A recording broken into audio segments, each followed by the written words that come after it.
This video is brought to you by True Tales of Buried Treasure, the largest collection of old treasure magazines in the West. We're pleased to announce that we are now selling our physical magazines directly on our website. You can browse by magazine title or search for a particular issue using the search bar. To pay us a visit, please click the link in the description. Enjoy. On the morning of May 10th, 1881, 5 masked bandits ambushed the Canyon Diablo Flagstaff Stagecoach about 30 miles east of Flagstaff, Arizona. The stage, operated by Wells Fargo, was carrying a shipment of $125,000 in gold coins and bullion from a bank in Albuquerque to another in San Francisco. The stage that day was driven by John Hance, who had been waiting at Canyon Diablo for the westbound run. Because the new bridge over the canyon was still under construction, passengers traveling westward were required to transfer to his coach. Once all were aboard and the baggage secured in the rear boot, Hance cracked his reins, setting 6 spirited horses into motion. The large Concord stage rumbled up Canyon Diablo's single dusty street before turning west toward Flagstaff. As they entered the tall pines of the Coconino National Forest, the air grew cool and fragrant. The road leveled out onto a wide, flat divide, and there the ambush awaited. 5 riders masked and armed with 6-shooters blocked the trail. Hance pulled the team to a halt, his hands raised as the men leveled their pistols at him. Trying to bluff his way through, Hance said calmly, "Ain't packing nothing valuable, boys. We got no money box on this trip." The leader, a burly man with a long red beard showing beneath his mask, barked, "Shut up!" He motioned to 2 of his men, who rode around to the rear of the stage and began unstrapping the boot. They pulled out 2 mail sacks and tossed them to the ground. "All right," the red-bearded outlaw shouted, "get moving." Those mail sacks contained the real prize. Each held a 5-gallon wooden keg packed with small gold ingots and coins consigned to a San Francisco bank. To disguise their contents, Wells Fargo clerks had padded the sacks with old newspapers so they appeared to be ordinary mail. Surprisingly, the bandits took nothing from the passengers. Once the gang disappeared into the forest with the gold, Hance gathered his shaken travelers and continued the journey, arriving in Flagstaff around 5 p.m. At the time, Flagstaff was little more than a rough frontier settlement, 20 or so buildings, including 3 stores, 5 saloons, and a scattering of wooden shacks. Hance drew up in front of one saloon that doubled as the stage office. The passengers quickly spread word of the holdup, and soon a crowd gathered, listening wide-eyed as they described the ordeal. The town marshal wasted no time forming a posse of armed men. With Hance's descriptions of the robbers and the location of the ambush, they rode out immediately. But the trail vanished in the rugged foothills beyond town. Since there was only one territorial marshal covering that vast region, demands went out for help from the U.S. Army. Within days, Company D of the 6th U.S. Cavalry was dispatched from Fort Apache to assist.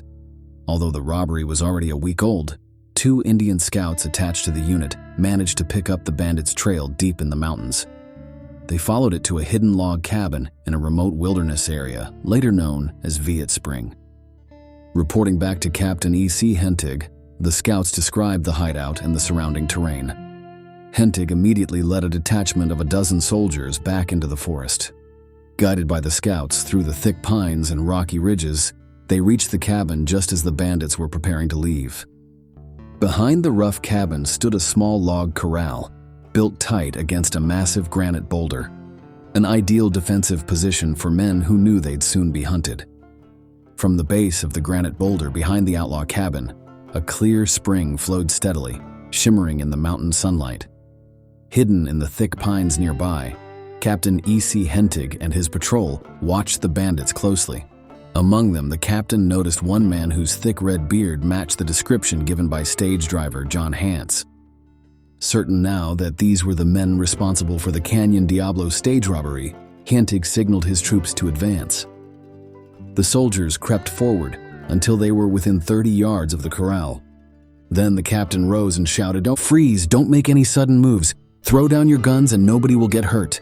Caught off guard, the outlaws spun in panic and reached for their pistols, but their 6-shooters were no match for U.S. cavalry rifles.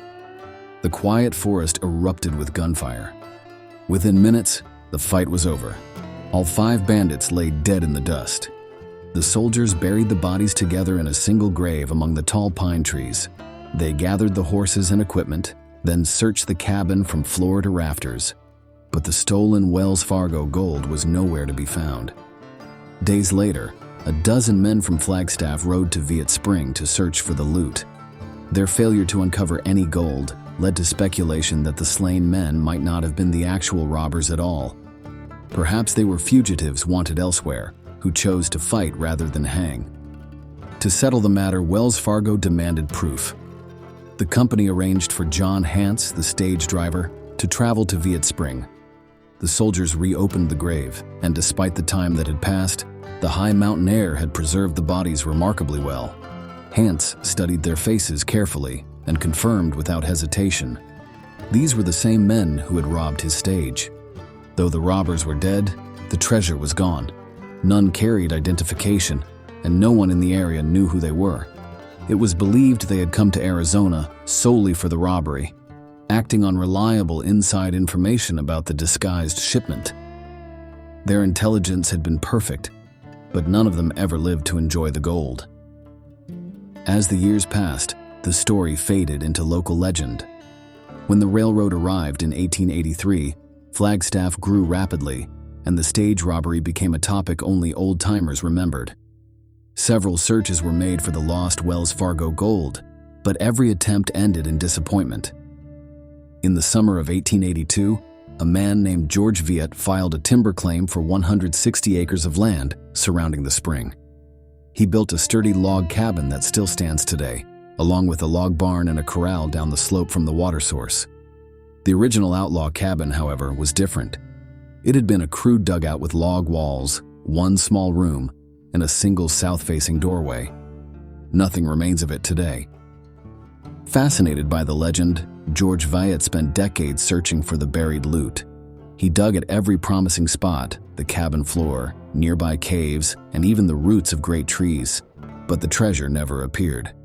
Viet lived there for 27 years until around 1909, when he suddenly sold the property and vanished, never to be seen again.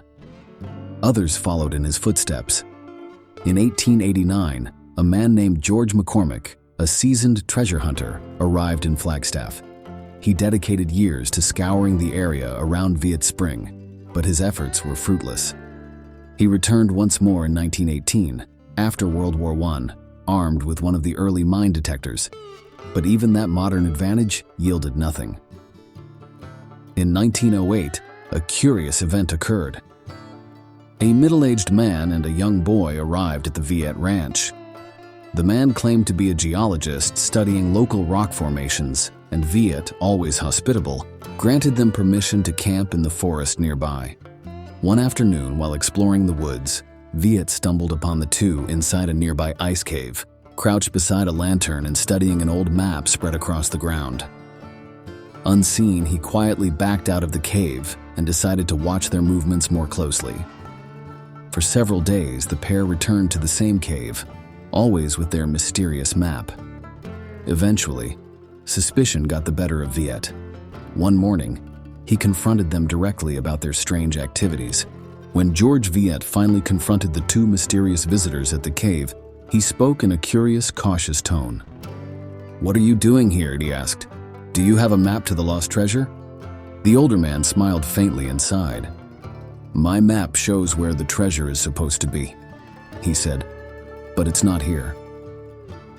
We've searched through this cave from end to end, unless it's buried under the deep ice farther back in the mountain." Viet shook his head. "I can tell you exactly what's under that ice," he replied. "I've chopped it out myself, time and again. There's nothing there but rock, tons of it." The man only smiled again. He and the boy packed up their things and left shortly afterward, offering no explanation of where they had gotten the old map. Viet never saw them again. Later speculation suggested that the dead outlaws had not made the map at all. Instead, it may have been drawn by the inside informant who supplied the robbers with details about the Wells Fargo shipment, the man who knew when and where the gold would be moved, and where the bandits planned to hide it. After their deaths, that same insider might have created a map based on what he knew. Some even believed that the man posing as a geologist could have been that very person, returning years later to reclaim the treasure that had eluded everyone else. Around 1912, another curious figure arrived in Flagstaff, a man from New England who visited Fred Breen, the publisher of the Coconino Sun. The stranger explained that he wanted to read the newspaper's issues from 1881. When Breen told him that Flagstaff hadn't had a newspaper until 1883, the man's face fell. He then revealed his purpose. He was a friend of a family whose son had been killed near Viet Spring in 1881 by an army patrol, and he hoped to find proof in old reports so the family could recover their son's remains for proper burial. Breen, who had lived in Flagstaff since 1892, told the man he had never heard of such a case. The visitor then sought out John Hance, the stage driver from the infamous Robbery. Hance listened sympathetically and retold everything he remembered about the ambush and the deadly shootout at Viet Spring. Determined, the man hired several local helpers and rode into the mountains to search for the common grave where the robbers had been buried. For 3 weeks, they probed the soil with long iron rods, but the ground yielded no sign of bones or wood. After 31 years, the grave had likely vanished under forest growth and erosion. Before leaving Flagstaff, the stranger told Breen that his next step would be to search the Army's records at Fort Apache for any mention of the incident or the burial site. He left town shortly after and was never seen again. Over the years, more treasure seekers drifted into Flagstaff, each claiming new clues or mystical methods for finding the lost Wells Fargo gold. None ever succeeded. Then in the autumn of 1913, a local prospector named Jimmy Maguire strode into Black's Saloon in downtown Flagstaff. Holding up a forked willow branch, he loudly declared, "I can find the treasure with this." When asked what treasure he meant, Maguire suddenly fell silent, tucked the branch under his arm, and walked out. He vanished for nearly a month. Then, one late evening, he burst back through the saloon doors, exhausted, filthy, and wild-eyed, his clothes torn and his beard unkempt. Reaching into his pocket, he pulled out a $50 gold coin, slammed it onto the bar, and shouted, "Drinks for everyone in the house!" The crowd erupted in excitement. When they pressed him for details, Jimmy declared triumphantly, "I told you all I could find the hidden treasure, but I need help to dig it out." Questions came from every direction. Where was it? How much was there? But Maguire would only repeat, "I found it up on the mountain with my willow stick." A few days later, after another long night of drinking, Jimmy Maguire collapsed on the saloon floor. Dr. E.S. Miller examined him and pronounced him dead of a heart attack. In his pockets were several gold coins, but no notes, no directions, and no clues. His hotel room contained nothing of value. At dawn the next morning, a small group of townsmen rode out to Viet Spring, hoping to follow Jimmy's trail and claim whatever he'd discovered. They found the new owner of the ranch, who told them that a crazy old coot with a willow stick had been wandering there for weeks, saying he was searching for an artesian well. Indeed, Jimmy's tracks crisscrossed the area wildly, looping through brush and pine needles without any clear direction. The men searched for days but found nothing. No dig site, no fresh earth, and no trace of buried gold. Finally, defeated and weary, they gave up and rode back to Flagstaff. The mystery of Viet Spring's lost Wells Fargo gold remained unsolved, its fortune still hidden beneath the quiet pines of northern Arizona. As the years passed, generations came and went, and the legend of the buried Wells Fargo gold slowly faded into obscurity. Later owners of the Viet Ranch had no idea that their quiet mountain land was once the scene of a bloody gunfight and a vanished fortune. One man, however, remembered. George McCormick, the seasoned treasure hunter who had scoured Viet Spring in the late 1800s and again after World War I, never gave up hope. When he died in 1947, his son, Melvin McCormick, took up the quest, spending years of his own life combing the forested slopes and rocky ravines where his father had searched before him. Like all those before, he found nothing. In the late 1930s, another man bought the land around Viet Spring for a single purpose: to find the treasure he'd heard whispers about in Flagstaff saloons. He dug, mapped, and scouted the same pine-covered hills, convinced he would be the one to succeed. But when he left, he was yet another name added to the long list of disappointed treasure hunters who came chasing the lost gold of northern Arizona. Today, the land around Viet Spring is no longer privately owned.